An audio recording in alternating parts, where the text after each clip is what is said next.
زبور 64۔ اے خدا، میرے رونے کی آواز سن، میری جان کو دشمن کے خوف سے بچائے رکھ، مجھے شریروں کی مجلس سے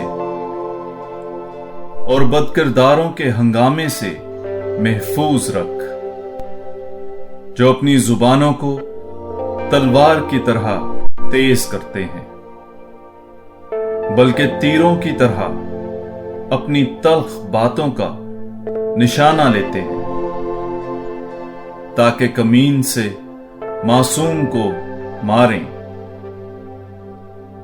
بلکہ بے باک ہو کر اسے ناگہاں ماریں۔ وہ بری بات کا پختہ ارادہ کرتے ہیں، وہ چھپ کر پھندے لگانے کی صلاح کرتے ہیں، وہ کہتے ہیں کہ ہمیں کون دیکھے گا۔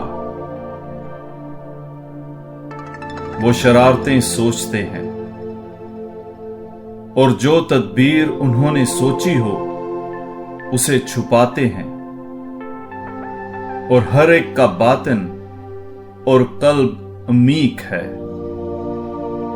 لیکن خدا ان پر تیر چلاتا ہے، وہ ناگہاں زخم کھاتے ہیں، اور انہی کی زبان ان کی تباہی کو قریب لاتی ہے۔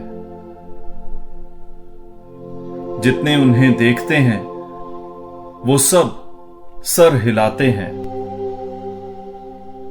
اور سب خوف کھا کر خدا کا کام بیان کرتے ہیں،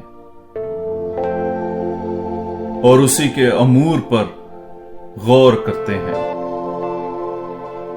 صادق خداوند میں خوش ہے اور اس کی پناہ لیتا ہے،